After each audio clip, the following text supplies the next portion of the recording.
Bonjour chers amis, bienvenue sur notre chaîne La Vérité pour notre temps.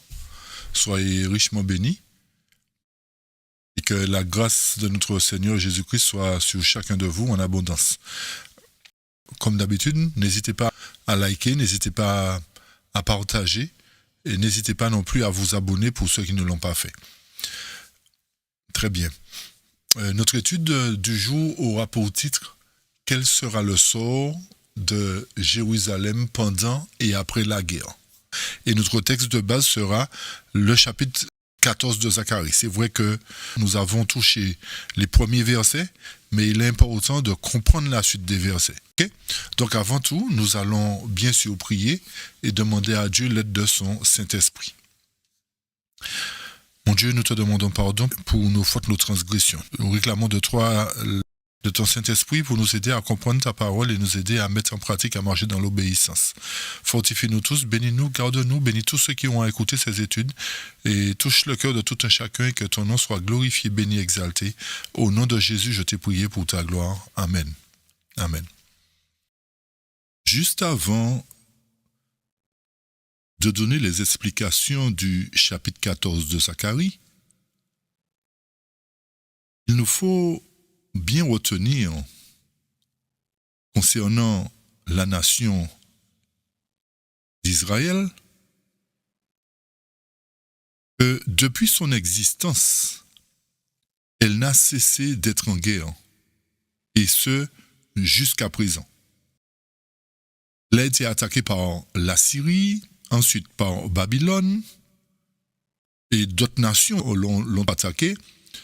Pourquoi? Par rapport au territoire. Mais rappelez-vous que l'Éternel avait promis à Israël de lui donner la Canaan, c'est-à-dire tout le territoire qui englobe la Palestine, la bande de Gaza, depuis le fleuve l'Euphrate jusqu'à la limite de l'Égypte. D'accord? Mais qu'à chaque fois qu'Israël ne respectait pas les ordonnances de l'Éternel, il se faisait attaquer par une nation, ce qui fait que le problème a toujours demeuré. Et c'est pour cette raison qu'aujourd'hui encore, le conflit perdure. Depuis des siècles, les choses ne s'arrêtent pas. À entendre certaines personnes, et même certains théologiens, qui disent que ce conflit ne va jamais cesser jusqu'au retour de Jésus. Ce que nous voulons vous dire, chers amis, c'est que ce conflit va cesser avant le retour de Jésus. Pourquoi? Parce que la Bible le dit. La Bible dit que ce qui se passe là va arriver à son terme. Parce que l'Éternel va provoquer une grande guerre où il va rassembler les nations à Jérusalem pour que ce conflit entre le monde arabe et le monde juif puisse se terminer. Pourquoi encore? Parce que l'Éternel va redonner ce territoire à son peuple qui lui est fidèle, c'est-à-dire le peuple qui observe ses commandements. Explication. Il est vrai que pendant des années, l'enseignement a été que nous entrerons dans la Canaan céleste après la marque de la bête. C'est-à-dire, au retour de Jésus, nous entrerons directement dans la Canaan céleste. C'est ça l'enseignement qui a été reçu. Mais lorsque nous entrons en profondeur dans la prophétie, nous voyons que l'Éternel nous a prescrit, nous a donné une feuille de route qui nous permet de savoir qu'avant d'entrer en Canaan céleste, nous entrerons une seconde fois dans la Canaan terrestre durant une période. Qui dit Canaan dit non seulement la bande de Gaza où il y a le conflit, mais tout le territoire que nous avons cité tout à l'heure qui porte depuis le fleuve l'Euphrate jusqu'aux frontières d'Égypte. tout ce territoire-là va échoir au peuple de Dieu une seconde fois dans le but d'accomplir le grand cri du message du troisième ange et de l'autre ange. Relisez Ézéchiel 36 attentivement. Je reprends. Relisez Ézéchiel 36 attentivement et regroupez tous les textes qui se joignent à Ézéchiel 36. Il y a Ésaïe 11, En fait, il y a plein de textes, chers amis. Mais relisez Ézéchiel 36 attentivement. Peut-être que ça va paraître nouveau pour certains, mais il est écrit, c'est dans la Bible, chers amis. Ceci est dans la Bible. Ne laissez personne vous tromper. Cherchez pour vous-même. Analysez la parole de Dieu avec un esprit d'humilité. Demandez au Saint-Esprit de vous éclairer. Sortons de notre conditionnement pour cela et laissons-nous instruire dans le but d'être sauvés. Posez-vous la question, pour quelle raison les Juifs aujourd'hui sont si sûrs d'eux en affirmant que lorsque tout Israël sera rassemblé, le Messie pourra revenir.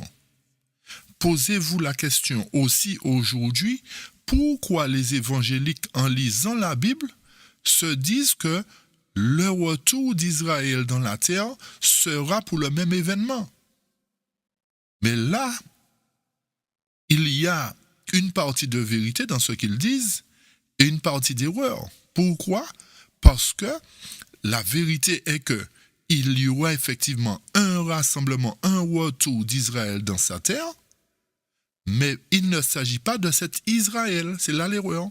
Pas le rassemblement de ce peuple qui se bat aujourd'hui, mais du peuple fidèle de Dieu, qui garde les commandements de Dieu. Avez-vous compris la situation, chers amis? Pourquoi les Juifs et le monde évangélique croient cela? Et pourquoi les gouvernements aujourd'hui se battent corps et âme pour que la mission d'Israël soit accomplie? Comprenez chaque chose, chers amis, analysez bien la situation. Pourquoi nous disons cela aujourd'hui? Parce que, comme nous avons dit, il est écrit. Nous ne pouvons pas passer outre les Écritures. Donc, l'Éternel fait comprendre dans sa parole, et ceci n'est pas spirituel, chers amis, ceci n'est pas symbolique, parce que beaucoup, effectivement, lisent ces paroles et disent que c'est symbolique, ça ne va pas s'accomplir, etc. N'oubliez pas une chose, c'est que l'histoire d'Israël antitype aujourd'hui est une photocopie de l'histoire d'Israël dans le type. C'est-à-dire, quand nous parlons d'Israël antitype, nous parlons du peuple fidèle de Dieu, qui garde les commandements de Dieu et qui ont accepté Christ comme leur sauveur personnel. Cette histoire doit se répéter, nous dit la parole. Donc, forcément, la même chose doit se reproduire. Il doit y avoir un second exode, mais avec d'autres acteurs. Relisez votre Bible. Donc, l'Éternel, avant le millénaire, avant les 1000 ans, l'Éternel doit redonner ce territoire à son peuple qui lui est fidèle, comme nous l'avions dit tout à l'heure. Pour quelle raison? Premièrement, pour que ce lieu soit le centre du quartier général de l'Évangile, c'est-à-dire la proclamation du dernier message avec puissance, autrement dit, le grand cri. Pourquoi encore? Parce que, selon le type, les apôtres devaient se retrouver dans un même lieu dans le but de recevoir l'Esprit en puissance pour accomplir la mission d'aller proclamer l'Évangile au monde. Par conséquent, le type doit joindre l'antitype. Et l'antitype sera que les 144 000, les deuxièmes piliers de l'Église chrétienne, se retrouvent dans un même lieu pour recevoir la puissance de Dieu dans le but d'aller proclamer le dernier message. Première fondation de l'Église chrétienne, 12 apôtres. Deuxième fondation de l'Église chrétienne à la fin de l'histoire du monde, 12 fois 12 000, 144 000. Le type rejoint l'antitype. Comprenez la Bible, chers amis. Confirmons cela à travers la parole inspirée. Dans Témoignages pour l'Église, volume 1, page 384-385 au chapitre 65, il nous est dit ceci: le vrai peuple de Dieu, qui a à cœur l'œuvre du Seigneur et le salut des âmes, considérera toujours le péché dans sa terrible réalité. Il acceptera toujours que soient fidèlement et clairement révélés les péchés qui l'assaillent si facilement. Ce peuple-là, il aura un sens aigu de ses fautes. À quel moment? Tout particulièrement aux dernières heures de l'histoire de l'Église. Au moment où sont scellés les 144 000 qui doivent se tenir sans tache devant le trône de Dieu. Cela est tout particulièrement souligné dans la vision du prophète Ézéchiel par les hommes qui avaient chacun leur instrument de destruction à la main. Ça, c'est une première chose. En contrepartie, rappelez-vous que l'ennemi veut prendre ce territoire aussi pour instaurer le centre de son quartier général mondial, du nouvel ordre mondial. C'est pour cette raison que le verset 45 du chapitre 11 de Daniel nous dit que le dernier roi du Nord étendra les tentes de son tabernacle entre la mer et la glorieuse montagne. Nous avions dit que tabernacle signifie lieu d'adoration, ou plus précisément le centre ecclésiastique du nouvel ordre mondial. Et tous ceux qui étudient la prophétie savent que ce nouvel ordre mondial va mener à une persécution contre le peuple de Dieu, c'est-à-dire tous les enfants de Dieu, pas une religion, mais tous les enfants de Dieu qui ne veulent pas adhérer au système de Babylone. Ok? Il y a bien sûr des premiers fruits et des seconds fruits. Ça, c'est une chose. Pour quelle raison, deuxièmement, ce lieu doit être redonné aux enfants de Dieu et que l'histoire d'Israël doit se répéter à travers un second exode? Parce que la parole de Dieu nous a dit que les fléaux ne seront pas universels. Alors, si les fléaux ne sont pas universels, il y a un lieu où les fléaux ne tomberont pas. Vous pourrez lire dans Tragédie des siècles à la page 681 qui nous dit ceci, que les plaies ne seront pas universelles, sinon les habitants de la terre périraient tous. Ok? Alors, par conséquent, si les fléaux ne doivent pas être universels et que le grand cri de l'ange d'Apocalypse 18 appelle le peuple, c'est-à-dire les nations qui ne veulent pas adhérer au système, de sortir de Babylone, vous comprenez bien que si le système Babylone inonde le monde, il y a effectivement un lieu où l'Éternel a prévu que le peuple de Dieu ne subisse pas les fléaux. Puisque si l'appel est proclamé sortez de Babylone, c'est pour aller à un lieu où Babylone ne réside pas, dans un lieu où l'Éternel réside.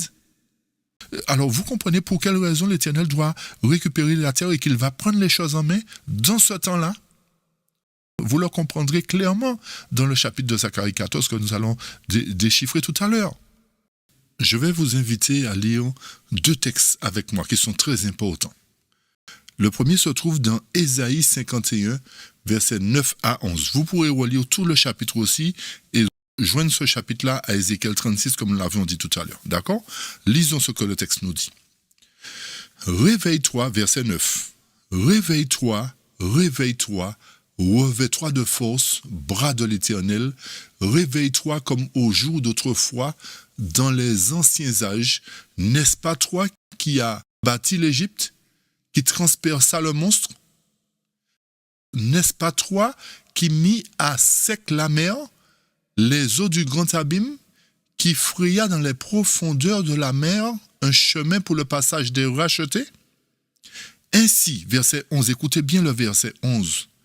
Ainsi, c'est-à-dire, le fait que tu aies fait ces choses-là, il est possible pour toi de le faire encore. C'est pour cette raison qu'il dit, ainsi, les rachetés de l'Éternel retourneront.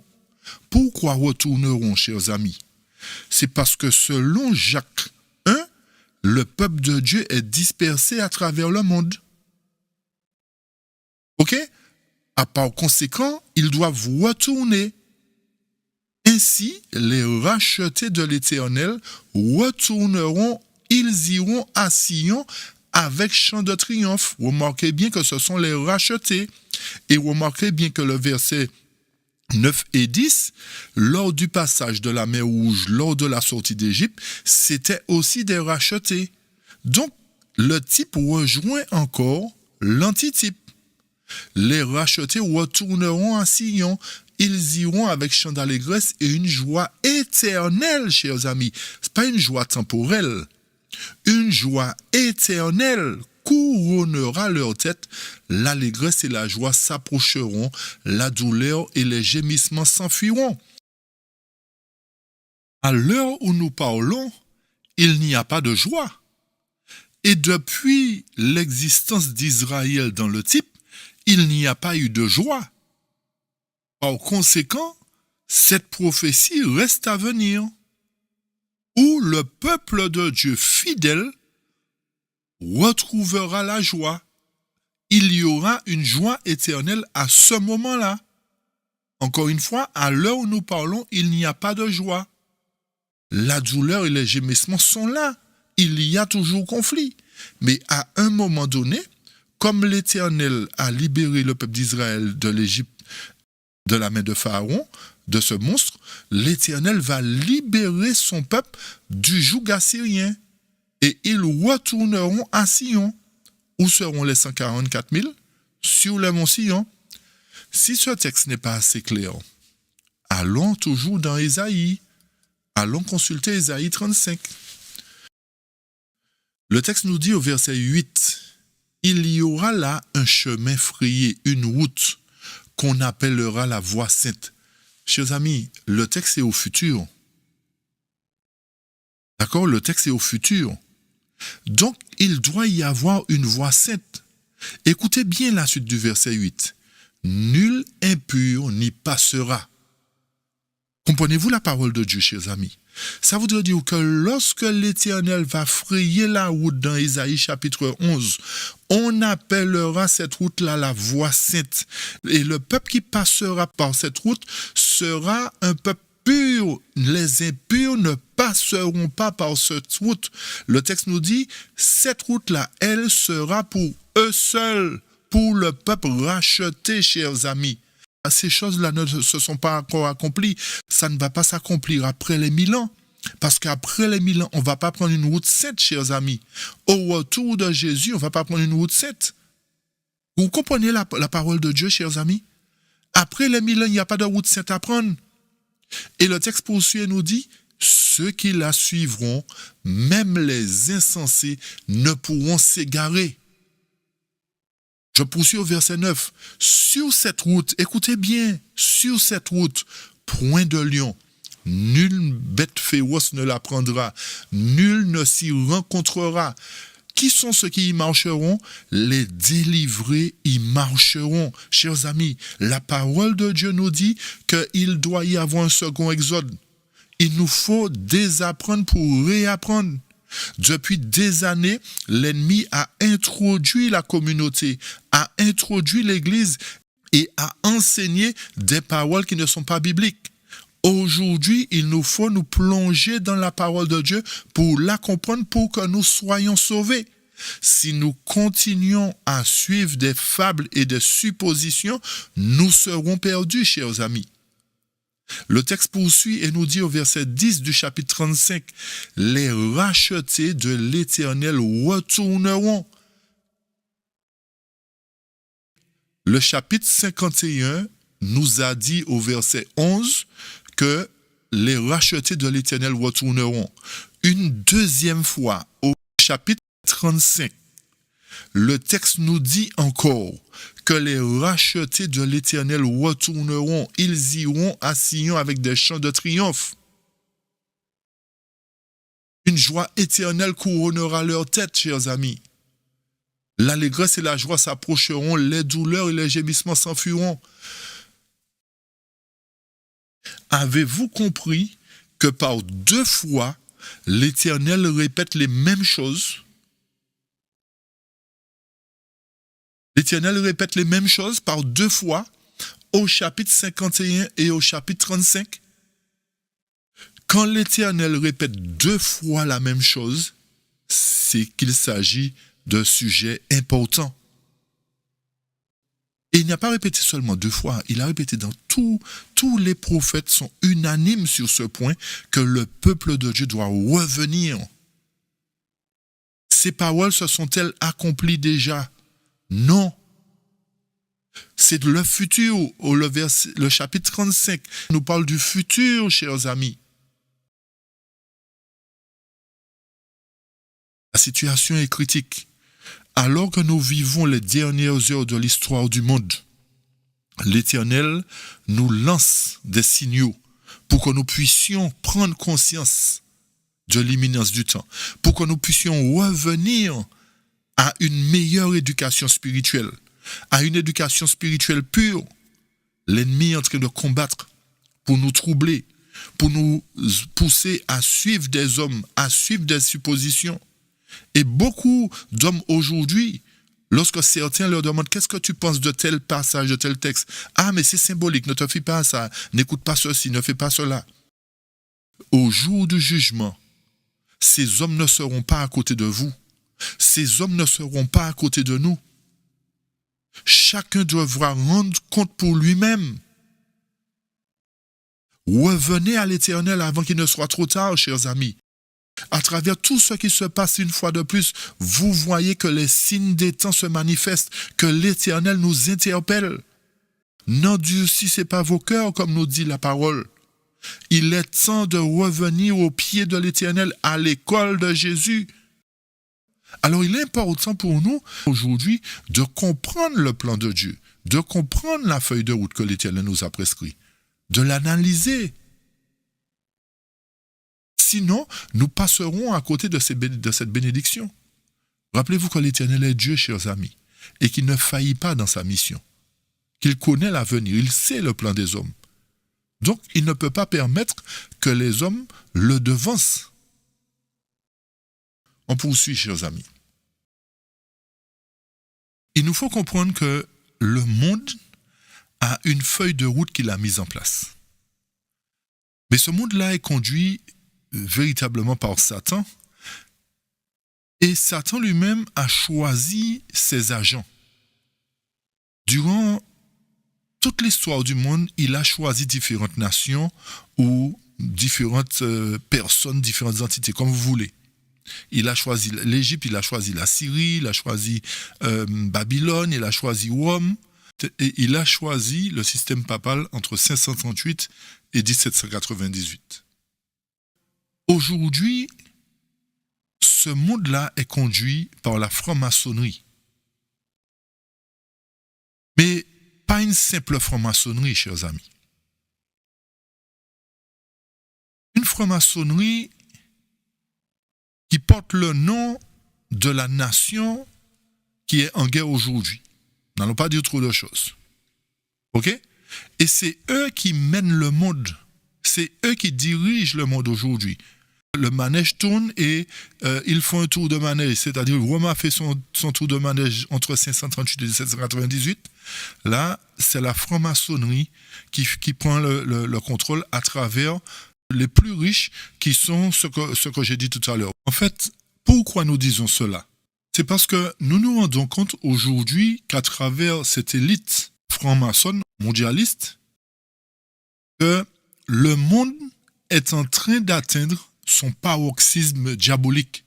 Analysez bien les différents gouvernements aujourd'hui, les lois qui sont votées. Tout ceci va à l'encontre du plan de Dieu pour l'humain. Même certaines personnes qui ne sont pas croyantes trouvent qu'il y a un problème. Donc, par rapport à leur feuille de route que les gouvernements sont obligés de suivre, nous voyons qu'effectivement, le monde part à la dérive. et que l'ennemi prend le contrôle pour se manifester davantage. Ça, c'est une chose. La deuxième chose, rappelez-vous que nous avons présenté la dernière fois la déclaration d'Albert Pike, qui était un franc-maçon et qui parlait de cette troisième guerre mondiale qui devait avoir lieu entre Israël et le Hamas. Vous vous rappelez de ce texte qu'il avait présenté? Nous le relisons brièvement pour vous, pour qu'on puisse bien comprendre ce que nous voulons dire. Et il disait que la troisième guerre mondiale doit être fomentée en utilisant les divergences que les agents des Illuminati attiseront entre les sionistes politiques et les dirigeants du monde musulman. La guerre doit être menée de telle manière que l'islam, le monde arabe y compris, la religion de Mahomet, le sionisme politique y compris l'État d'Israël, se détruisent mutuellement. Alors, vous voyez que, selon cette déclaration, ce qui a commencé en Israël, le conflit qui a recommencé en Israël, a été bien fomenté par la franc-maçonnerie.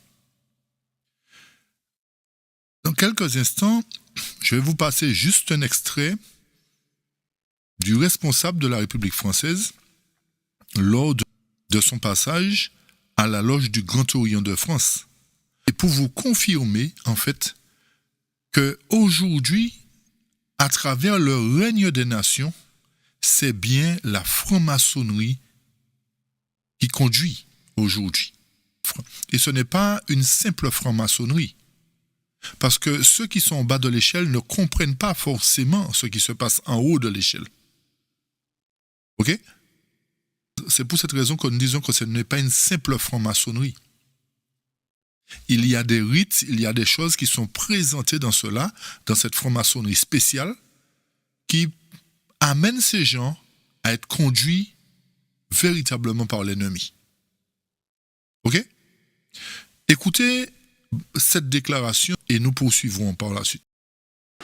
La franc-maçonnerie française était constituée à l'image des desseins de la nation française. Grâce à elle, à travers elle, la République conquit les cœurs et les urnes. Malgré les tentatives factieuses, malgré un déchaînement d'antisémitisme qui prit Dreyfus pour victime et à travers lui l'esprit de la République comme cible. Puisque s'en prendre à un juif, c'est toujours aussi chercher à atteindre le projet politique qui le reconnaît libre et égal, qui le reconnaît comme tel. C'est toujours chercher à atteindre la République. Car nos combats refont surface. Et aujourd'hui aussi, l'antisémitisme refait surface, vous l'avez évoqué, dans les mots, sur les murs. Il s'affiche sans crainte et sans honte. La République ne transige pas et ne transigera pas. Et nous serons impitoyables face aux porteurs de haine. Mais derrière cette haine antisémite, il faut voir ce qui s'y trouve aussi. La haine des Juifs, la haine des francs-maçons procèdent du même élan. Sont deux préludes, deux prétextes à la haine de la République. Il n'y a pas de lutte véritable contre l'antisémitisme sans un réel universalisme. La réponse, vous voyez, n'est dans aucun communautarisme. Elle est dans cet universalisme qui suppose cette maïeutique. Alors nous ne ferons pas de commentaires sur ce qu'il a dit. Nous vous laissons simplement juger, analyser par vous-même et comprendre ce que nous avons dit précédemment. Il y a un autre point à travers cette affiche qui représente la page d'un journal. Alors, à travers ce journal qui a pour but de présenter une feuille de route aux nations, ce sont les mêmes personnes qui conduisent le monde aujourd'hui qui mettent en place ce journal, c'est-à-dire qui dictent aux chefs d'État la marche à suivre. Vous comprenez ce qu'on veut dire? Et c'est pour cette raison que, quoi que nous fassions, quoi que nous disions, rien ne va changer parce que aujourd'hui, c'est cette constitution qui dirige le monde. Nous n'allons pas faire de commentaires sur cette image, bien que nous ayons compris en gros ce que cela représente. Nous n'allons pas le faire.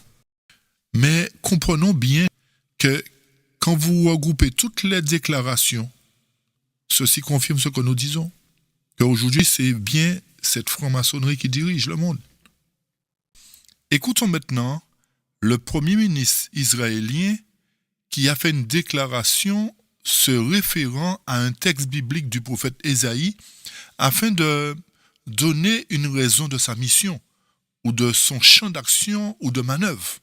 Écoutons attentivement ce qu'il dit. Nous mobilisons le soutien des chefs d'État du monde entier pour nous soutenir dans cette guerre et nombreux sont ceux qui comprennent ce que nous ne cessons de leur dire depuis 2014. Notre guerre contre le Hamas est aussi leur guerre. Notre guerre contre le Hamas est un test pour l'humanité tout entière. C'est une lutte entre l'axe du mal, l'Iran, le Hezbollah et le Hamas et le monde qui veut le progrès. Nous sommes les tenants de la lumière, eux ils sont les tenants de l'obscurité et la lumière l'emportera sur l'obscurité. Mon rôle est de mener l'État d'Israël et son peuple vers une victoire écrasante face à nos ennemis. Il est temps de resserrer les rangs pour un objectif, un seul, aller de l'avant vers la victoire, avec des forces communes et avec une foi profonde dans la justice de notre cause, avec une foi dans l'éternité d'Israël. Nous allons réaliser la prophétie du prophète Isaïe et il y aura une grande délivrance dans tes murs. Et ensemble, nous allons combattre, ensemble, nous gagnerons. Alors vous avez bien entendu ce qu'il a dit? Retenons les différents points. Il dit que nous mobilisons le soutien des États du monde entier. Pourquoi appeler le soutien des États du monde entier pour un petit territoire comme la bande de Gaza ou contre l'islamisme? Pourquoi mobiliser les États du monde entier? Ça ne vous rappelle pas la parole de Dieu qui dit que les nations seront rassemblées devant Jérusalem? Encore une fois, à travers ces déclarations et en conformité avec la Bible, nous voyons que la prophétie est en train de se mettre en place. Les mots ont une certaine signification lorsqu'on porte bien attention. Donc, c'est une manière d'amener les nations justement à entrer dans le conflit et à se dire, on va éradiquer petit à petit les nuisibles pour arriver au point ultime qui est la chrétienté. Peut-être que beaucoup ne comprennent pas, mais il faut un début à tout. Analysons brièvement cette situation avant de revenir sur le ministre israélien. D'après les premiers faits que nous avons montrés, et pourquoi en fait nous vous montrons dans ces séquences vidéo, d'après ce que nous avons dit concernant l'élite qui dirige le monde, ils ont la même nationalité que ceux qui se battent contre Gaza. Vous comprenez ce que je veux dire? Lorsque nous analysons encore plus clairement, plus profondément la situation, à l'époque de Jésus, cette même nation, collaboration avec les Romains, ont crucifié Jésus-Christ et éradiqué les premiers chrétiens. Aujourd'hui, ce sont ces gens qui sont à la direction du monde et qui dictent la feuille de route pour toutes les nations. Si c'est cette nation qui a crucifié Jésus-Christ, imaginez le fait qu'ils soient au pouvoir aujourd'hui et qu'ils ne sont pas seulement en collaboration avec les Romains, mais qui sont en collaboration avec le monde qui se dit chrétien aujourd'hui. Vous pensez bien que s'ils n'ont pas eu de pitié pour Jésus-Christ et pour ses apôtres, ils n'auront pas de pitié pour la dernière génération que nous sommes. Vous comprenez bien la situation? Je referme la parenthèse. Nous revenons concernant la déclaration de cet homme, de ce premier ministre. Il dit que cette guerre contre le Hamas est un test pour l'humanité tout entière. Avez-vous fait attention à ce qu'il a dit? Est un test pour l'humanité tout entière. Faites la relation avec ce que le responsable du gouvernement français a dit. Vous faites toutes les relations. Reliez toutes ces déclarations ensemble, chers amis. Lorsqu'il dit que notre combat va reprendre. Notre combat va reprendre. Si cette guerre-là est un test pour l'humanité tout entière, c'est un test contre le mal, contre ceux qui nuisent à la nation d'Israël. OK? Ok, comprenons bien. Et il dit que cette guerre-là, c'est une guerre contre l'axe du mal. Il dit encore, excusez-moi, qu'ils sont détenants de la lumière et que ceux qu'ils combattent sont dans l'obscurité. Ah, chers amis, les mots ne sont pas dits par hasard. Les mots ne sont pas dits par hasard. En fait, ces gens pensent qu'effectivement, la prophétie va se réaliser pour eux. Mais tous ceux qui sont étudiants de la Bible aujourd'hui, de vrais étudiants, je ne parle pas d'étudiants superficiels, de vrais étudiants comprennent qu'il y aura bel et bien une restauration d'Israël, mais pas de cet Israël-là. Vous avez bien compris? Et comme nous avions dit, c'est pour cette raison que les frères évangéliques se trompent, parce qu'ils pensent que c'est de cet état d'Israël-là dont il est fait mention dans la Bible. Non, chers amis, l'Éternel ne peut pas restaurer, encore une fois, un peuple qu'il a rejeté. Vous comprenez la situation? Donc, il y a bel et bien une restauration qui doit se faire. L'Éternel doit bien ramener son peuple dans son territoire, mais avant de ramener son peuple fidèle dans son territoire, il doit rassembler la nation non désirable. Et quand vous analysez bien cette déclaration, en fait, en voulant éradiquer le mouvement islamique, comme nous avons dit, ceci va conduire petit à petit à la destruction du communautarisme. D'après sa déclaration, son but c'est d'amener Israël à une victoire écrasante face à leur ennemi qui est représenté par les ténèbres. Ok? Et ce qui est important pour terminer, c'est sur cette déclaration, avant d'entrer dans Zacharie, c'est qu'il dit qu'ils vont accomplir la prophétie d'Ésaïe, qui laisse entendre que la paix reviendra dans les murs de Jérusalem.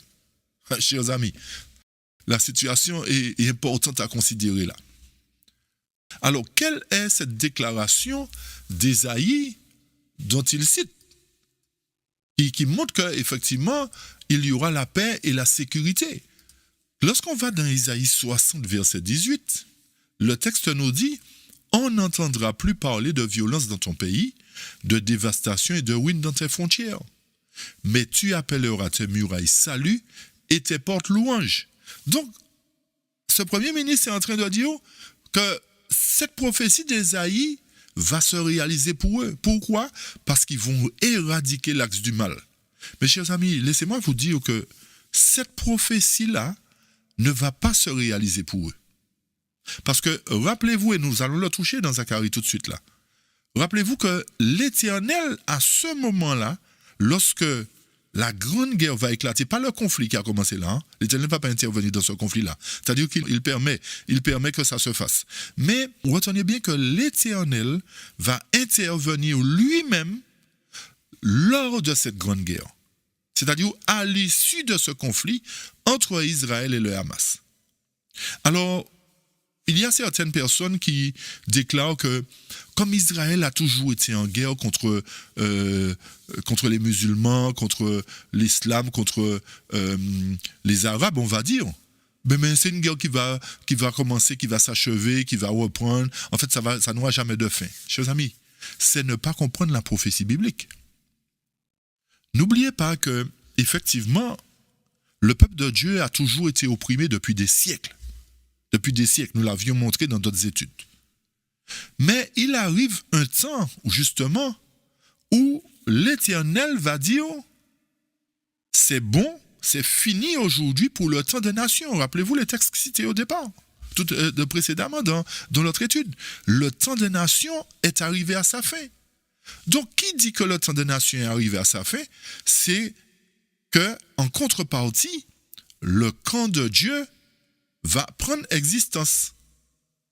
Puisque l'Éternel va se lever pour mettre fin au règne des nations. Encore une fois, écoutez les études que nous présentons. Alors, à partir de cela, effectivement, nous comprenons dans la prophétie que peut-être qu'il peut y avoir une courte période d'accalmie. La guerre ne va pas s'arrêter ou reprendre. Mais notez bien que nous sommes arrivés à la fin des temps. Qu'est-ce qui nous permet de dire ça? Les signes nous permettent de dire ça. Les événements que ces gens-là ont mis en route, la bête de l'événement qui a démarré, nous montrent que la prophétie est en train de s'accomplir. Donc, dès lors, nous ne pouvons pas nous attendre à ce que les mêmes choses se produisent, se reproduisent, c'est-à-dire une guerre sans cesse entre Israël et les Arabes. Non, ça va s'arrêter un jour. Ça doit s'arrêter par une grande guerre que l'Éternel va susciter. Ça va s'arrêter par cette grande guerre que l'Éternel va susciter. Et c'est pour cette raison que, justement, nous allons entrer dans Zacharie 14 maintenant.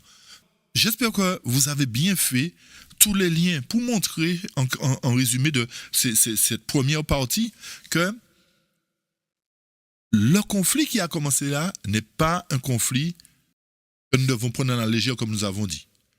Alors, comprenez bien que tout ceci n'est pas un hasard. N'est pas un hasard, mais que pour nous répéter, la prophétie est en train de s'accomplir. Alors, allons maintenant dans Zacharie 14 et on va décortiquer tous les autres versets, chers amis. On va déchiffrer tout le chapitre de Zacharie 14. Le texte nous dit, au verset 1, « Voici le jour du Seigneur vient, où ton butin sera partagé au milieu de toi. » C'est vrai que nous avions touché les 5 premiers versets déjà, d'accord? Mais nous allons les revoir pour mieux comprendre la suite. Le texte nous dit que le jour du Seigneur vient. Donc, nous devons nous attendre à un moment donné que le jour du Seigneur arrive. Nous expliquons, nous répétons que ce jour n'est pas sa venue en gloire. D'accord, chers amis? Pourquoi? Parce que le texte poursuit au verset 2 et nous dit « Car j'assemblerai toutes les nations en bataille contre Jérusalem. » Comprenez bien que ce rassemblement qui est en train de se faire, chers amis, petit à petit là, c'est l'Éternel qui le provoque. Même si les francs-maçons ont émis leur feuille de route, c'est que l'Éternel connaissait déjà le plan de ces hommes-là, avait déjà vu ce qui allait se passer. C'est pour cette raison qu'il dit que j'assemblerai toutes les nations. Donc, ces hommes-là pensent qu'ils sont que c'est eux qui conduisent, mais l'Éternel permet les choses. L'Éternel, c'est lui qui gère la situation. Vous comprenez? Et il va permettre cela dans le but d'éradiquer la nation non désirée, d'éradiquer tous ceux qui sont nuisibles pour établir dans ce lieu son peuple fidèle. Nous ne le répéterons jamais assez. Si la guerre de Zacharie 14 est une prophétie qui doit toucher Jérusalem, ceci veut dire que ceci sera un second accomplissement de la prophétie qui s'est réalisée sur Jérusalem à travers Matthieu 24. Pour confirmer ce que nous disons, lisons la tragédie des siècles au chapitre 1 à la page 37 qui nous dit ceci. La prophétie du Seigneur touchant Jérusalem doit avoir un autre accomplissement. Chers amis, la prophétie touchant Jérusalem doit avoir quoi? Un autre accomplissement. Où cela est situé? Dans Zacharie 14. Écoutez la suite. Dont ce néfaste événement n'est qu'une pâle image. Par conséquent, ce qui s'est passé dans Matthieu 24 concernant la destruction de Jérusalem par les Romains était une pâle image de ce qui se fera dans Zacharie 14. Pour quelle raison? Parce que cette fois-ci, ce seront toutes les nations qui seront impliquées dans ce conflit et non pas le monde romain. À travers ces textes, nous voyons clairement qu'il doit y avoir une seconde application de la destruction de Jérusalem à notre époque, qui sera plus terrible que ce qui s'est passé dans le type. Donc, le verset 2 nous dit « Car j'assemblerai toutes les nations en bataille contre Jérusalem. » Nous avons dit que ceci ne s'est jamais produit. Pourquoi? Parce qu'à chaque fois où Jérusalem a été attaqué, il s'agissait à chaque fois d'une nation qui attaquait Jérusalem. C'était la Syrie, c'était Babylone, c'était Rome, etc. D'accord? Donc, cette prophétie ne s'est jamais accomplie. Par conséquent, ceci doit s'accomplir au jour du Seigneur. Le jour du Seigneur mentionné, ce n'est pas le jour du sabbat, hein, ni un jour de repos, hein, chers amis, mais le jour où il vient exécuter, comme nous l'avions dit précédemment, son jugement contre les nations, pour son territoire et son peuple. Donc le texte nous dit, j'assemblerai toutes les nations en bataille contre Jérusalem, et la ville sera prise, les maisons pillées, les femmes violées, la moitié de la ville s'en ira en captivité, mais le reste du peuple ne sera pas retranché de la ville. Donc, il y a effectivement une partie du peuple qui ne sera pas retranchée, qui restera là. Ok? Mais la ville sera prise. Et c'est là que nous vous avons montré que cette ville, contrairement à ceux qui attribuent cette partie de Zacharie, qui place cette partie de Zacharie après les 1000 ans, nous disons non. Laissons le texte dans son contexte parce qu'il n'est fait nullement mention de la Sainte Cité, ou après les 1000 ans. Il n'est fait nullement mention de cela dans le chapitre de Zacharie. Alors, si nous comprenons bien cela, nous voyons que la Sainte Cité ne peut pas être prise. Les femmes ne peuvent pas être violées dans la Sainte Cité. Les maisons ne peuvent pas être pillées. Ok, donc c'est quelque chose de terrestre, c'est quelque chose de physique. Et il nous faut aussi arrêter de symboliser les choses lorsque nous n'avons pas d'explication. Parce que c'est ce qui est en train de se faire aussi. Certaines personnes sont en train de spiritualiser la chose ou de rendre ces choses symboliques. Non, c'est symbolique, ça passe accompli, c'est symbolique. Vous comprenez la situation? Lorsque nous ne pouvons pas expliquer, taisons-nous. Ne mentons pas sur la parole de Dieu pour mettre le peuple en erreur. Ok? Nous sommes en train de vivre les prémices de ces choses-là aujourd'hui, où les nations sont en train de se coaliser avec Israël, avec la franc-maçonnerie, pour permettre ce conflit-là. Et remarquez bien le verset 3. Le verset 3 nous dit, et vous allez bien faire attention à la conjonction de coordination qui est là, le « et ». Donc, le texte nous dit que le jour du Seigneur va venir, premièrement, que l'Éternel va assembler les nations, deuxièmement, et que, troisièmement, il dit, et le Seigneur sortira. C'est-à-dire que le et, comme nous l'avions, que nous aimions à le dire, nous allons le remplacer par ensuite. C'est-à-dire dans la même action qui correspond au jour du Seigneur, où les nations seront rassemblées, dans cette même action-là, le Seigneur sortira. C'est-à-dire, et le Seigneur sortira, ainsi, ensuite le Seigneur sortira lorsque les nations seront rassemblées. C'est ce que le texte veut dire. Donc, par conséquent, le Seigneur va sortir pour combattre ces nations. Ceci voudrait dire que si le Seigneur sort pour combattre ces nations-là, c'est qu'il mettra un terme à ces mêmes nations. Le temps des nations sera accompli. C'est pour cette raison que le texte nous dit qu'il combattra ces nations pour mettre un terme à leur existence, à leur hégémonie, pour qu'à son tour, il établisse son royaume selon Daniel chapitre 2, verset 44. Il combattra ces nations comme lorsqu'il a combattu au jour de la bataille. Ainsi, nous devons comprendre que lors de ce rassemblement des nations, le Seigneur va intervenir. Il va combattre. Comment il va combattre? On va le voir. Concernant les versets 4 et 5, nous l'avions déjà expliqué en long et en large, mais nous allons juste faire un petit résumé pour nous permettre, une fois de plus, de bien nous approprier le texte et le garder dans son contexte.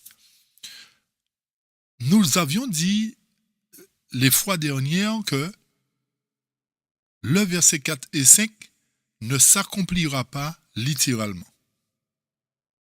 Pourquoi? Parce que si, après les 1000 ans, ces pieds doivent se poser une seconde fois pour qu'il y ait une grande vallée, cela ne servirait à rien la deuxième fois si la vallée est déjà frayée la première fois. D'accord? Par conséquent, ceci nous permet de comprendre plus clairement que cela s'accomplira littéralement la deuxième fois pour faire place à la Sainte Cité, tandis que dans le contexte de Zacharie 14, il n'y a pas de Sainte Cité qui doit prendre place, mais simplement ceux qui doivent fuir vers la vallée des montagnes que l'Éternel aura fait, c'est-à-dire l'Éternel va enlever les obstacles. C'est ce que nous devrions comprendre. Retenez bien ce que nous venons de dire. Sinon, tout sera faussé. Lisons maintenant premier écrit pour comprendre l'autre phase qui se fera après les 1000 ans. Le texte nous dit à la page 53, puis à la fin des 1000 ans, écoutez bien, puis à la fin des 1000 ans, Jésus avec les anges et tous les saints quittera la sainte cité, et alors qu'il descendra avec eux sur la terre, les méchants ressusciteront. Ceux qui l'ont percé le verront revenir dans toute sa gloire avec les anges et les saints, et se lamenteront à cause de lui. Ils verront les stigmates occasionnés par les clous dans ses mains et dans ses pieds, ainsi que la cicatrice de la lance qui perça son côté. Ces stigmates seront la gloire. Pause. Tout ceci s'accomplit à la fin des 1000 ans.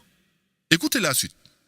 C'est à la fin des 1000 ans que Jésus se posera sur le mont des Oliviers, que celui-ci se partagera en deux pour former une immense plaine. Ceux qui s'enfuient à ce moment-là sont les méchants. Écoutez bien, on va revenir dans Zacharie 14. Ceux qui s'enfuient à ce moment-là sont les méchants qui viennent de ressusciter. Alors, la sainte cité descendra du ciel et se posera sur la plaine. Satan insufflera alors son esprit aux méchants. Ok? Ça, c'est la déclaration de premier écrit, qui n'est pas à considérer dans Zacharie 14. À partir de cette lecture et des faits que nous avons cités tout à l'heure, montrant que si les pieds du Seigneur se posent avant les 1000 ans et créent une grande vallée, il n'y a pas de raison que l'Éternel le fasse une deuxième fois. Ça, c'est un point important. Deuxièmement, d'après le texte, nous avons vu que, effectivement, c'est après les 1000 ans qu'il va poser ses pieds, que la vallée sera free. Ok? Alors, pourquoi? Pour que ça soit plus clair, parce que dans le contexte de Zacharie 14, s'il s'agissait de la Sainte Cité, les femmes ne seraient pas violées, ni les maisons pillées, ni la ville qui partira en captivité. Ok, voyez-vous la différence, chers amis? Évidence sur évidence nous montre qu'il y a effectivement une différence. Le dernier point, c'est que dans le contexte de Zacharie 14, il n'est pas fait mention de ressuscités qui fuient à ce moment-là, mais de personnes qui sont dans la ville. Tandis que dans le contexte de premier écrit, ceux qui fuient à ce moment-là sont les ressuscités. C'est pour cette raison que des fois un texte peut parler symboliquement comme il peut parler littéralement aussi. Il nous faut bien comprendre cela. Nous allons lire une petite déclaration qui va nous permettre de bien comprendre ce que nous disons là. Dans Tragédie des siècles, à la page 649, le texte nous dit « Là où il n'y a ni figure ni symbole, il faut donner au terme de la Bible leur sens le plus évident. N'interprétons pas quand il n'y a pas d'interprétation à faire. N'allons pas déclarer que c'est après les 1000 ans. Il n'y a rien qui parle des 1000 ans dans cela. Donc, il faut donner au texte leur sens le plus évident. L'évidence, c'est que le contexte de Zacharie 14 nous conduit au rassemblement des nations dans le territoire de Jérusalem. Ça, c'est le sens le plus évident. Donc, ne transformons pas la parole de Dieu, laissons-la comme elle est. Maintenant, lorsque après les 1000 ans, l'Éternel va revenir, là, nous pourrons aussi donner le sens le plus évident, c'est-à-dire que ça va se faire littéralement, où les pieds du Seigneur vont séparer les lieux. Ok? Tandis que là, l'Éternel est en fait, ce qu'il nous faut bien comprendre, c'est que l'Éternel va enlever les obstacles pour que ceux qui vont fuir à ce moment-là, le reste de ceux qui seront dans la ville, puissent aller vers lui, puisque tout, remarquez bien que le texte nous a dit que le reste de la ville ne s'en ira pas en captivité. Mais le reste ne sera pas retranché de la ville. Donc, il y a une partie qui va rester là. Alors, qu'est-ce que l'Éternel va faire justement lorsqu'il va rassembler ces nations-là? Comment va-t-il procéder puisqu'il a dit qu'il va entrer en conflit entre ces nations-là, il va sortir pour les combattre. Comment il va faire? Pour cela, allons dans Zacharie chapitre 12. Zacharie chapitre 12, verset 4. En ce jour-là, et vous allez remarquer qu'à chaque fois, au sein du texte de Zacharie 14, il sera fait mention en ce jour-là. Vous retenez bien cette phrase en ce jour-là. On va revenir dessus tout à l'heure, mais portez bien attention à cela. C'est pour cette raison que lorsque nous étudions, il faut tenir compte de tous les éléments. Donc, en ce jour-là, en quel jour? Au jour où les nations seront rassemblées devant Jérusalem, au jour où l'Éternel va combattre les nations, en ce jour-là, dit l'Éternel, je frapperai d'étourdissement tous les chevaux et de délire ceux qui les monteront. Vous voyez ici que durant la période de guerre, l'Éternel va frapper d'étourdissement les montures. C'est-à-dire qu'il va les désappointer. Alors, lorsque nous parlons de chevaux, cela peut avoir plusieurs significations. Mais là, nous voyons que ce sont des moyens de transport, puisqu'il y a ceux qui les montent. Alors forcément, les appareils seront déconnectés, les appareils ne vont pas bien fonctionner, puisque nous parlons de l'ère moderne là. Okay? Tandis que dans la prophétie, Zacharie ne connaissait pas de chars de guerre, il ne connaissait pas de missiles, donc c'est le terme chevaux qui est le plus approprié. Le texte poursuit et nous dit « Et de délire ceux qui les monteront ». C'est-à-dire que l'Éternel va confondre de façon étonnante les méchants qui commenceront à agir comme des fous. Et ceci, à l'époque où Dieu opérera ce prodige, il va protéger aussi la maison de Juda, puisque la suite du texte nous dit « Mais j'aurai les yeux ouverts sur la maison de Juda, quand je frapperai d'aveuglement tous les chevaux des peuples. » Alors vous voyez bien que l'Éternel va intervenir véritablement pour désappointer tout le matériel qui sera là, ainsi que tous ceux qui seront aussi sur les montures. Et le deuxième texte qui se trouve, verset 6 de Zacharie, nous dit, toujours en ce jour-là, qu'est-ce que l'Éternel fera?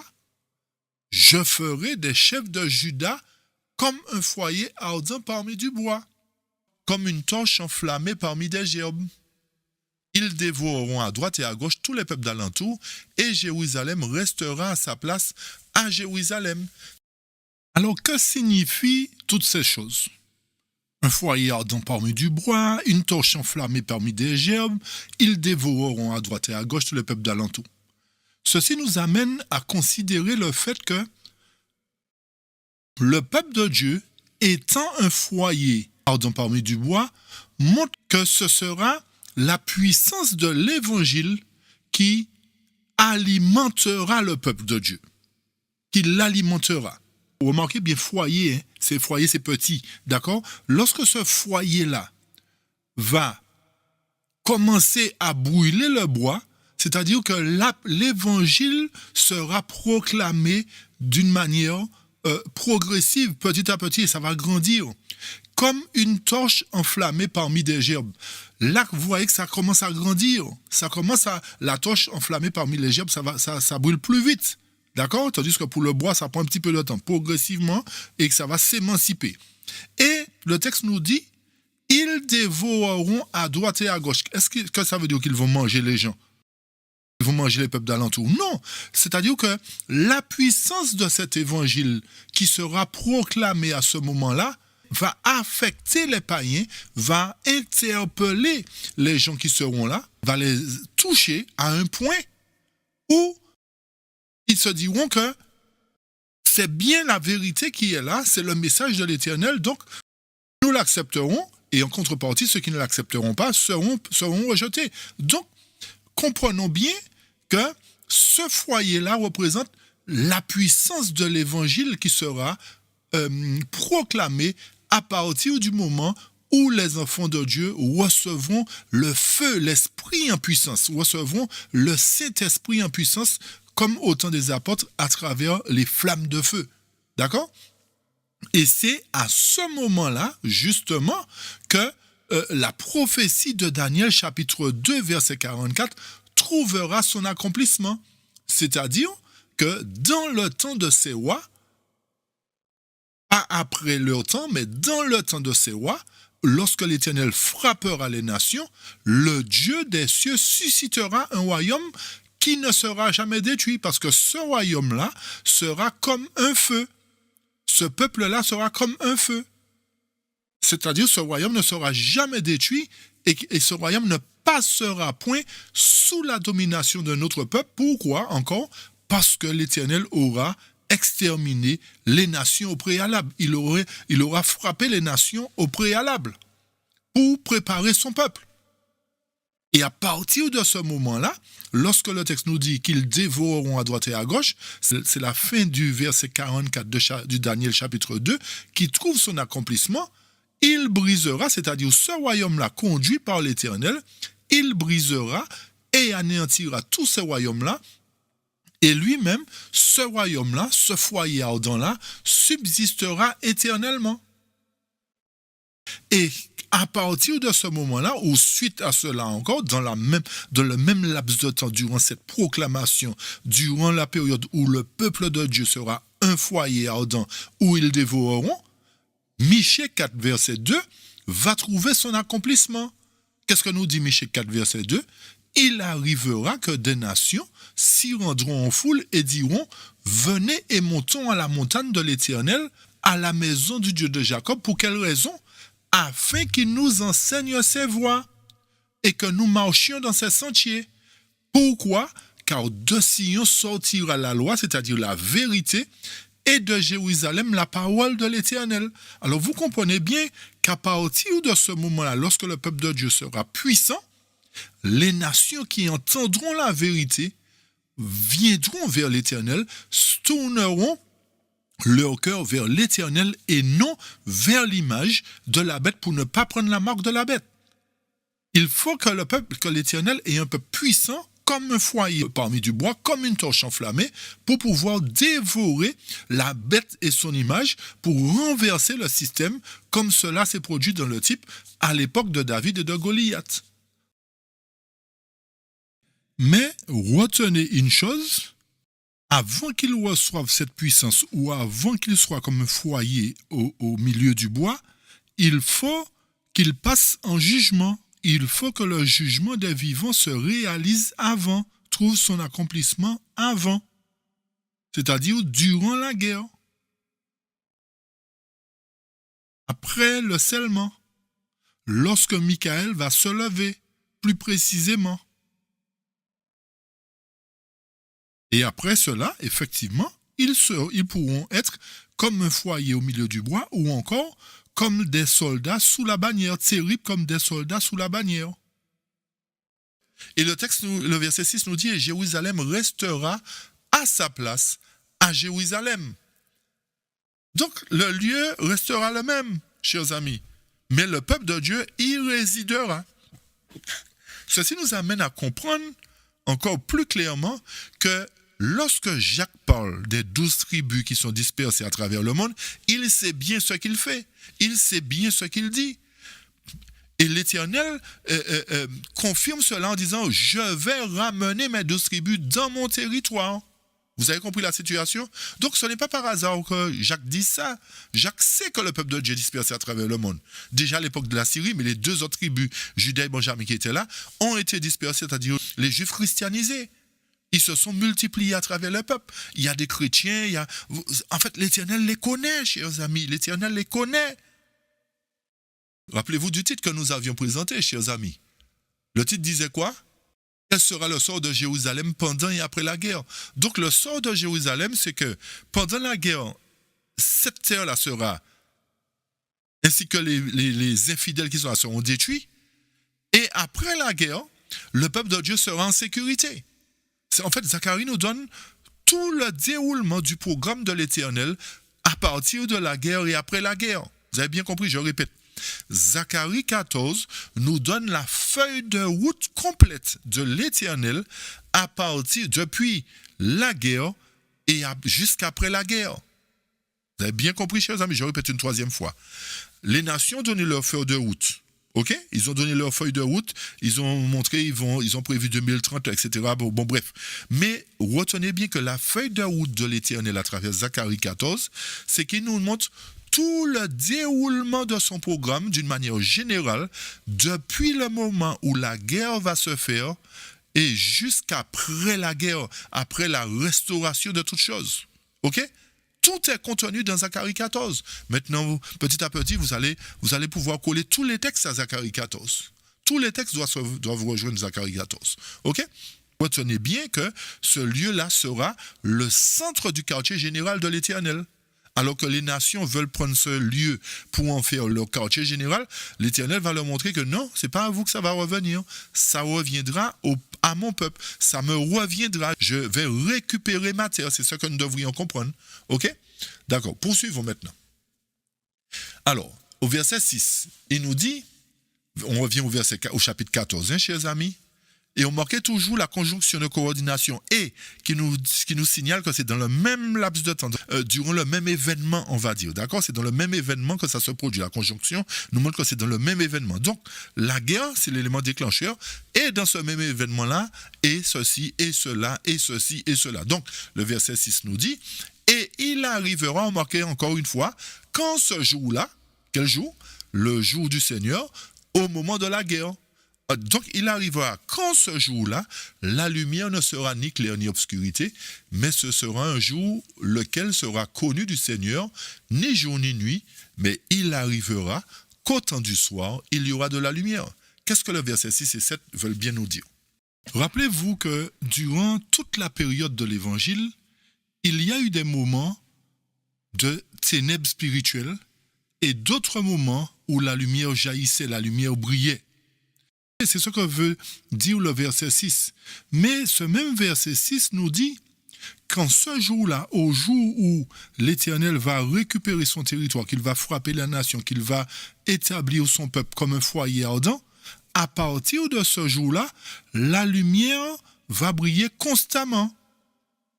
D'accord? Il n'y aura pas de période de ténèbres spirituelles ou de période où la lumière va jaillir. Ce sera une lumière constante. Pourquoi? Parce que le verset 7 nous dit « Mais ce sera un jour lequel sera connu du Seigneur ».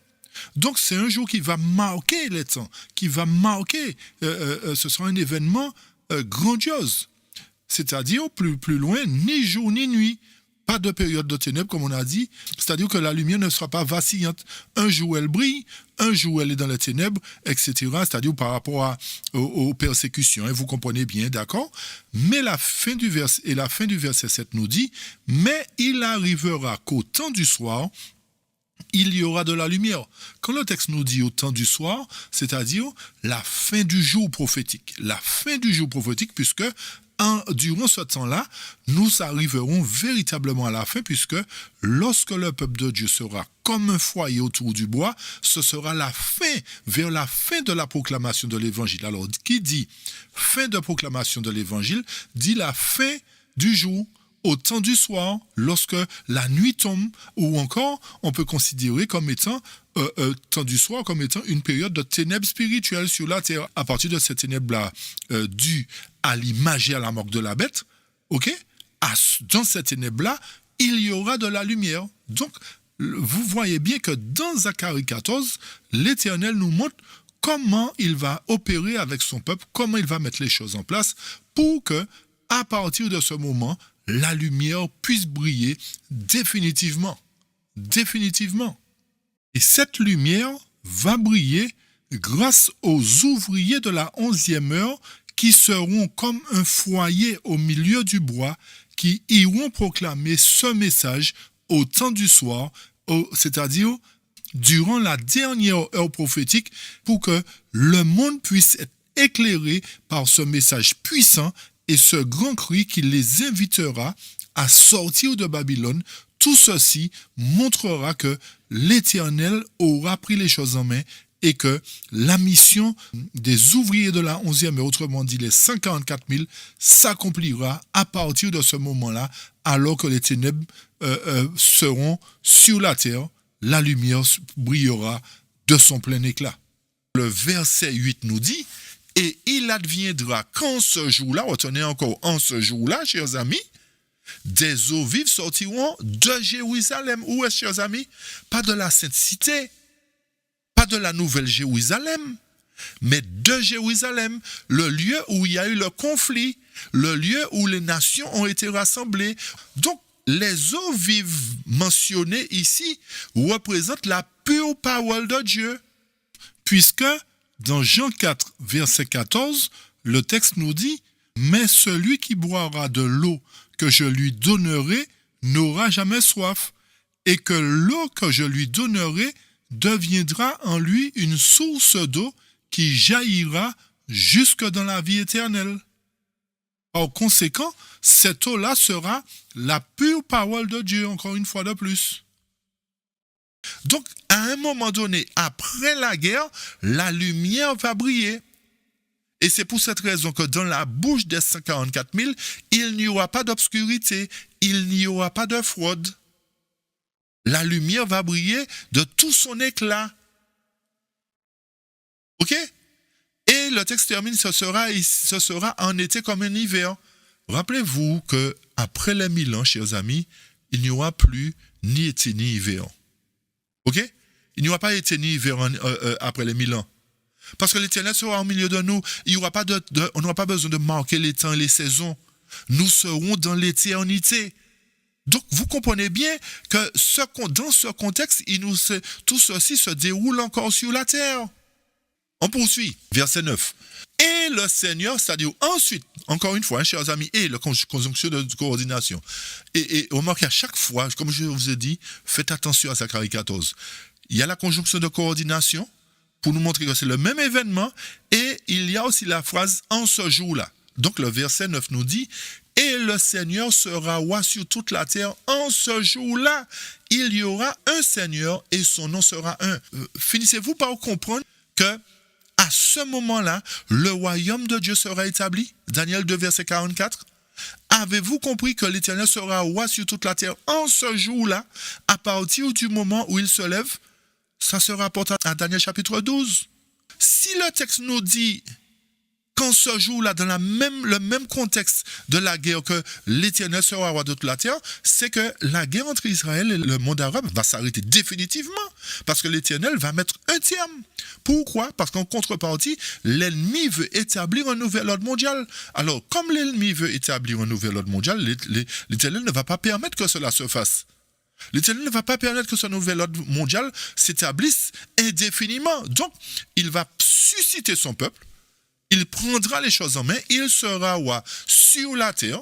À ce moment-là, notez que ce passage ne s'applique pas après les 1000 ans. L'Éternel vient comme au temps du premier peuple d'Israël, lorsqu'il était dans le désert, l'Éternel résidait au milieu d'eux, à travers la tente d'assignation.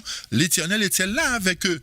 Et les nations savaient que l'Éternel était au milieu du peuple. Donc, au dernier temps, au moment de la guerre, les nations sauront que l'Éternel sera dans ce lieu-là parce qu'il aura combattu déjà, premièrement, qu'il aura pris les choses en main, que Michael se sera levé. Et on marquait bien, le texte poursuit et nous dit, en ce jour-là, il y aura un Seigneur et son nom sera un. Qu'est-ce que ça veut dire? Ça veut dire qu'aujourd'hui, il y a plusieurs seigneurs. OK? Il y a Krishna, il y a Bouddha, il y a Mahomet, toutes sortes de choses.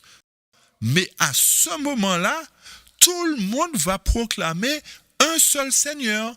Celui-là ne dira pas c'est ma religion qui a raison, c'est moi qui ai raison, et c'est toi qui as tort, etc. En ce jour-là, tous ceux qui sauront que l'Éternel se trouve en ce lieu auront un même Seigneur, serviront un même Seigneur. D'accord? Parce qu'ils le sauront, ils le verront. Pourquoi? Parce que le peuple de Dieu, les premiers fruits, iront proclamer la vérité. Pourquoi? Parce qu'en contrepartie, il y aura une bannière dressée sur le mont Sion. Relisez Ésaïe chapitre 11, chers amis. Ésaïe chapitre 11 nous dit qu'il y aura une bannière pour les peuples. S'il y a une bannière pour le peuple, c'est que les peuples doivent savoir que le lieu où la bannière réside, c'est le lieu où l'Éternel réside. OK? Donc, c'est pour cette raison qu'il y aura un seul Seigneur et son nom sera un. Ce ne sera pas Krishna, ce ne sera pas Bouddha. D'accord? Vous avez compris, chers amis? Donc, l'Éternel est en train de nous dire que lorsque la guerre va se faire, il va établir son royaume. pour faire plus court. Il va établir son royaume et à partir de ce moment-là, sur la terre, le nom de l'Éternel sera vénéré alors que tous ceux qui l'ont rejeté sauront qu'il y avait un vrai Dieu. Ok? Écoutez le verset 10. Et toute la terre sera transformée en une plaine de Géba jusqu'à Rimon, au sud de Jérusalem, laquelle sera élevée et habitée en son lieu. De la porte de Benjamin jusqu'au lieu de la première porte, jusqu'à la porte du coin, depuis la tour de Hananil jusqu'au pressoir. Tout ça se passe de commentaires. Le verset 11 nous dit, on y demeurera et il n'y aura plus de complète destruction, mais Jérusalem sera habitée en sécurité. Si Jérusalem sera habitée en sécurité, c'est que toute guerre sera terminée. Est-ce qu'on peut dire qu'aujourd'hui, jusqu'à nos jours, depuis l'existence d'Israël jusqu'à nos jours, est-ce qu'elle n'a jamais été en sécurité? Non, ça n'a jamais existé, puisqu'elle a toujours été en guerre. Pourquoi? Rappelez-vous que c'est un conflit spirituel, chers amis, parce que le peuple de Dieu a toujours tourné le dos à Dieu, qui fait que les nations les ont attaqués. Si ce peuple-là était fidèle, les nations ne les auraient pas attaqués, ne les auraient pas dépouillés de leur territoire. Vous comprenez? Donc, le texte nous dit que Jérusalem sera habitée en sécurité. Donc, lorsque l'Éternel sera roi sur toute la terre au verset 9, forcément, Jérusalem sera en sécurité. Parce qu'à partir de ce moment-là, ceux qui serviront l'Éternel lui resteront fidèles. Pourquoi? Parce que ce sera la fin de toutes choses. Et remarquez bien le verset 12, chers amis. Ça va rejoindre le verset 3 du chapitre 14. D'accord, le verset 12, mettez-le en relation avec le verset 3 qui nous a fait comprendre que le Seigneur sortira, combattra ces nations-là. Donc, lorsque le Seigneur va combattre ces nations-là, qu'est-ce qu'il va faire au verset 12? Le verset 12 nous dit « Et ce sera ici la plaie dont le Seigneur frappera tous les peuples qui auront combattu contre Jérusalem. Leur chair se consumera pendant qu'ils seront debout sur leurs pieds. Leurs yeux se fondront dans leur orbite et leur langue se fondra dans leur bouche. » Donc, l'Éternel a prévu une plaie pour qui? Pour ceux qui auront combattu contre Jérusalem. Pas pour ceux qui n'auront pas combattu, mais pour ceux qui auront combattu. C'est pour cette raison que nous disons, chers amis, lorsque vous entendrez parler de cette guerre-là, n'y allez pas.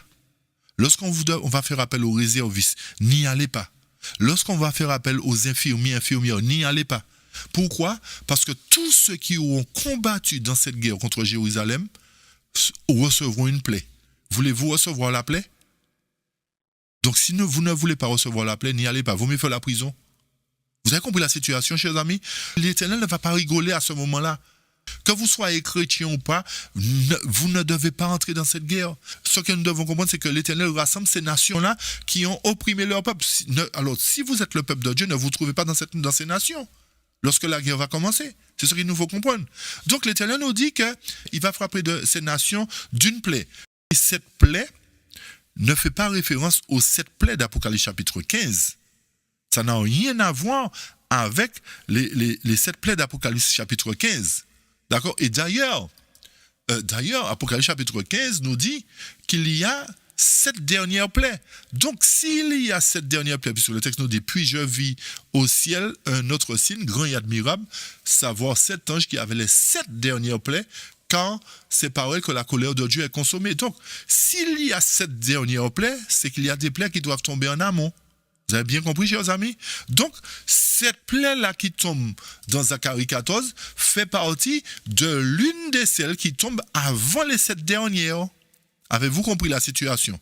Et c'est pour cette raison que nous ne pouvons pas la mettre dans la 7e plaie, parce que lors des 7 plaies d'Apocalypse chapitre 15, cela se fera après que tout le peuple de Dieu, que ce soit catholique, évangélique, pentecôtiste, musulman, tout ça, auront reconnu Dieu comme sauveur véritable. Lorsqu'ils reviendront au pied de l'Éternel, l'Éternel les ramènera dans le lieu qu'il aura préparé pour qu'ils soient en sécurité par rapport aux fléaux qui vont tomber. Donc, cette plaie-là qui tombe dans Zacharie chapitre 14, verset 12, est une plaie qui ne fait pas partie des 7 dernières. D'accord? C'est une plaie qui tombe avant les 7 dernières. Ok, chers amis? Donc, cette plaie-là consiste à mener ceux qui auront combattu à perdre leurs yeux, à perdre leur chair va se consumer, ils vont brûler sur eux-mêmes, leurs yeux vont fondre dans leur orbite, leur langue va se fondre dans leur bouche, chers amis. L'Éternel ne rigole pas, non? L'Éternel ne rigole pas, il ne va pas utiliser de missiles, mais il va utiliser une plaie. Poursuivons, chers amis, parce que le temps descend, l'heure descend. Et il arrivera en ce jour-là qu'il y aura un grand fracas venant du Seigneur parmi eux. Ah, chers amis, comprenez bien encore la situation. Et ils saisiront chacun la main de son voisin, et la main de l'un s'élèvera contre la main de son voisin. Qu'est-ce que ça veut dire? Où dans la Bible avons-nous déjà vu que ça s'est produit, chers amis? Allons tout de suite consulter la parole de Dieu. Dans Juge chapitre 7, on ne va pas lire tout, Juge chapitre 7, verset 19 à 21. On va lire le verset 21. Et ils se tinrent chacun à sa place autour du camp, et toute l'armée courait çà et là, s'écriant en fuyant. Car comme les 300 hommes sonnaient des trompettes, c'est-à-dire que l'armée de Gédéon, conduite par l'Éternel, n'a fait que sonner de la trompette. Qu'est-ce que l'Éternel a fait? L'Éternel tourna l'épée de chacun contre son compagnon, même par tout le camp. Vous comprenez bien, chers amis? Vous voyez comment l'Éternel a opéré au temps de Gédéon? L'Éternel est en train de dire dans Zacharie 14, il arrivera en ce jour-là qu'il y aura un grand fracas. Je vais faire quoi? Ils saisiront chacun la main de son voisin, la main de l'un s'élèvera contre la main de son voisin. Donc l'Éternel va faire que ces armées-là qui ont combattu s'entretuent, comme ça s'est produit à l'époque de Gédéon. Chers amis, il n'y a rien de nouveau sous le soleil. Il n'y a rien de nouveau sous le soleil. De la même manière que l'Éternel a agi dans le type, il va agir dans l'antitype. Donc ces choses-là vont se faire littéralement puisque ça s'est passé réellement dans le type. Vous comprenez? Donc l'Éternel va déjà leur donner une plaie, comme il le faisait avant. Il ne va pas utiliser le missile, il va rien utiliser. C'est des plaies qu'il va frapper et il va faire que ils vont s'entretuer. Et le verset 14 nous dit, Judas aussi combattra à Jérusalem. Est-ce que ça veut dire que le peuple de Dieu va combattre physiquement? Non, chers amis. Ils vont combattre à travers la prédication de l'évangile. Et à partir du moment où ils vont combattre contre Jérusalem, puisque regardez, vous comprenez bien, chers amis, le peuple de Dieu sera comme une armée. Belle comme la lune, pure comme le soleil, l'église de Dieu qui sera comme ça. Pour faire quoi? Pour présenter le grand cri. Et c'est le grand cri, rappelez-vous l'histoire du peuple d'Israël encore autour de la muraille de Jéricho.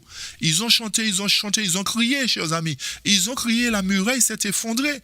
Donc, lorsque le texte l'Éternel dit que Judas va combattre, ce sera le même procédé. L'Éternel va susciter cette fois-ci le peuple qui va crier à plein gosier, sortez de Babylone, mon peuple. Donc, lorsque le peuple de Dieu, à travers catholiques, évangéliques, protestants, etc., bouddhistes, musulmans, tout ça, vont sortir, eh bien, c'est que Judas va combattre à Jérusalem, puisque le centre du quartier général sera Jérusalem. D'accord? Et à partir de ce moment-là, les richesses de tous les païens d'alentour seront assemblées de l'or, de l'argent, des vêtements très grands hommes. Rappelez-vous encore dans le type, chers amis, on va dans Ésaïe. Ésaïe nous dit, tes portes aussi seront continuellement ouvertes, elles ne seront fermées ni jour ni nuit, afin que les trésors des nations te soient amenés et que le roi y soit conduit. Vous avez compris, chers amis?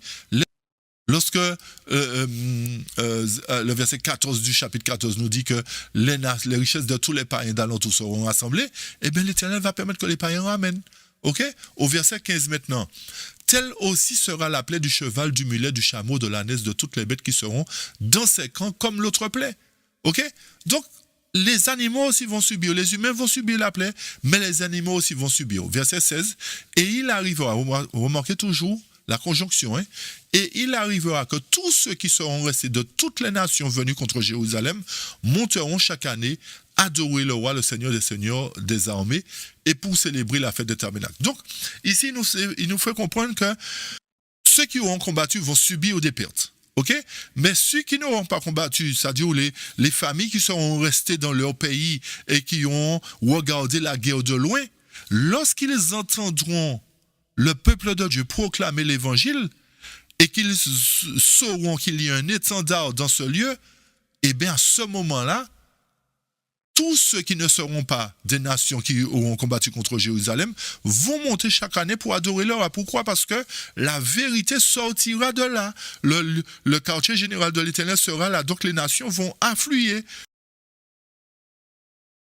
Pour cela, lisons Isaïe 60, verset 1 à 3 et verset 12. Lève-toi, sois illuminé, car ta lumière est venue. Et la gloire de l'Éternel s'est levée sur toi. Car voici les ténèbres couvriront la terre et l'obscurité couvrira les peuples. Mais l'Éternel se lèvera sur toi et sa gloire paraîtra sur toi. Verset 3 nous dit, et les nations marcheront à ta lumière. À la lumière de qui? De l'Éternel, à la lumière du peuple, à la lumière que le peuple proclamera, présentera. Et les rois à la splendeur qui se lèvera sur toi. Donc, il y a une lumière qui va briller dans ce lieu parce que l'Éternel sera roi. Et le verset 12 nous dit, car la nation et le royaume qui ne te serviront point périront, et ces nations-là seront réduites en une entière désolation. Ceci veut nous montrer que malheureusement, il y aura de ceux qui ne vont pas accepter la lumière. Ils vont accepter la marque de la bête plutôt. Ils vont adhérer à l'image de la bête. Alors qu'en contrepartie, il y a de ceux qui vont voir l'évidence et qui vont monter vers l'étendard, qu'ils vont voir l'évidence de la lumière de Dieu, qui se rejoindront à eux. C'est ce que ça veut dire. Nous abordons les 5 derniers versets pour terminer. Et le verset 17 nous dit, « Et il adviendra que quiconque de toutes les familles de la terre qui ne monteront pas à Jérusalem pour adorer le roi, le Seigneur des armées, c'est-à-dire qu'il n'y aura pas de pluie sur eux. » Vous avez compris? Encore une fois, il ne peut pas avoir de bénédiction pour ceux qui ne se réclament pas de Jésus-Christ, pour ceux qui n'acceptent pas la vérité.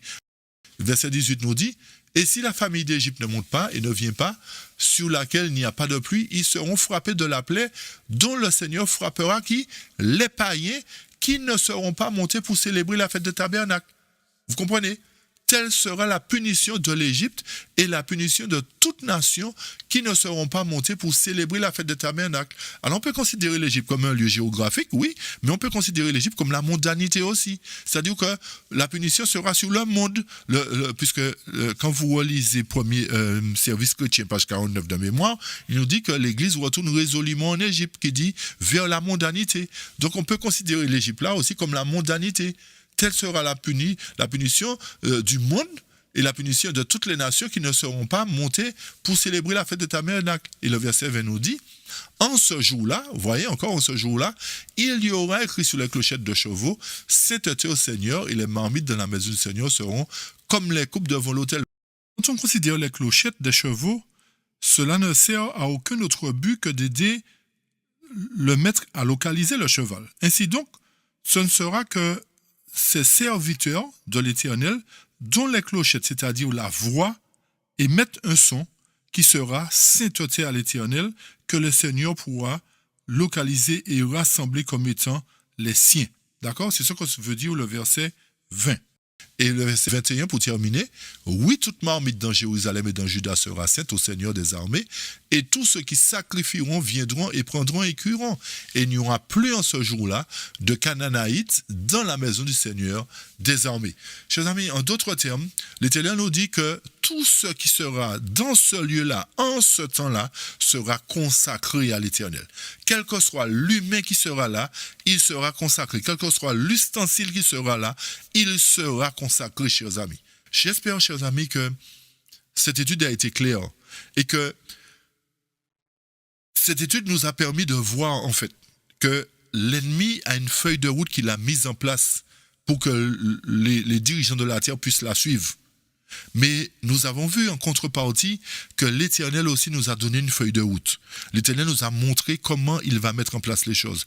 Et à travers la réalisation de Zacharie 14, l'Éternel nous a permis de voir d'une manière générale comment la fin de l'histoire se terminera. Quel sera le sort de Jérusalem? C'est-à-dire que Jérusalem sera restaurée pour que le peuple de Dieu, d'une manière générale, puisse y habiter jusqu'à ce que les fléaux soient passés et que Jésus revienne en gloire cette fois-ci sur la nuée des cieux pour emmener avec lui tous ceux qui l'auront préservé des fléaux, tous ceux qui seront avec lui sur le mont Sion. Alors, j'espère que ça a été clair, chers amis, que de toute façon, nous apporterons d'autres textes encore parce qu'il y a plein de textes, chers amis, qui parlent de ce sujet. Et malheureusement, comme nous le disons, ces sujets ne sont pas empruntés ou sinon, on les considère comme symboliques. Mais le jour viendra, je dis bien, le jour viendra où lorsque tous ceux qui ont critiqué, tous ceux qui n'ont pas cru en la parole de Dieu, ou qui l'ont considéré à la légère, ou qui l'ont considéré au symbolique, verront ces choses s'accomplir, il sera trop tard pour se repentir. Et c'est là que, de mémoire, la parole inspirée me revient et me permet de dire que beaucoup de personnes diront aux responsables, pourquoi vous nous avez caché la vérité? Pourquoi vous ne nous avez pas dit la vérité?